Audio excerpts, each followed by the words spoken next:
Hello, hello mga Mima! Bumili kami sa palengke ng jowaers ko ng malaking bangus! Yes mga Mima, malaking bangus. Kailangan natin ng malaking bangus. Not one, but twice. At yan, hiniwa-hiwa ko ng maliliit. Dik-dik ng bawang. Dik-dik dito, dik-dik doon.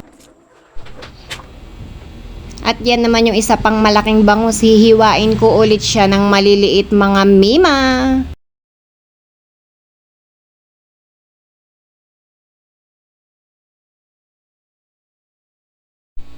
Ngayon naman, maglalagay tayo ng suka, paminta, asin, at ang dinikding dating bawang. Paghalo-haluin lang natin yan. Halo-haluin, mekos-mekos, ganyan. Tapos lalagay natin yung mga hiniwa-hiwa nating bangus.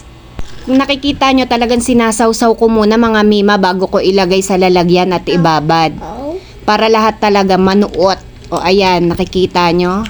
Babad na babad siya. Ibababad natin yan for 24 hours. Wow! Ayan na mga Mima, okay na yan. Nababad ko siya ng 12 hours lang. Ililipat ko na siya ng lalagyan. Kailangan kasi natin yan i-drain. Tatanggalin na natin yung suka.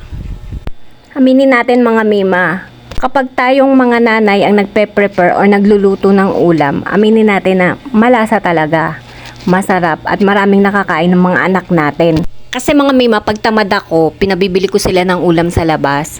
Alag, mga nagrereklamo, mga wala daw lasa. Sus ko po.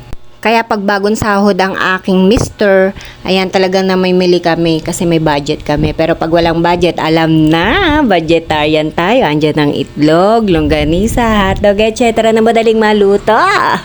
Kaya pag bagong sahod, alam nyo na mga Mima ha. Yan kagad, takbo kagad ako sa grocery. Bibili talaga ng stock sa rep kahit mga 1 week stock or 2 weeks, ganon.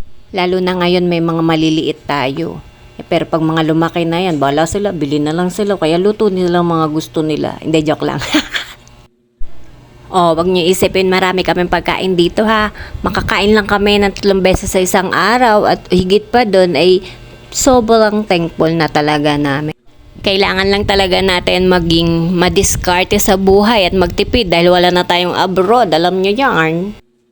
Sabi nga, magutuman na tayo mga magulang, wag lang mga anak natin. O, diba? Ayan, matatapos na mga Mima. Talaga nilagay ko pati yung mga bawang kasi masarap yung bawang lalo na pag piniprito. Yummy!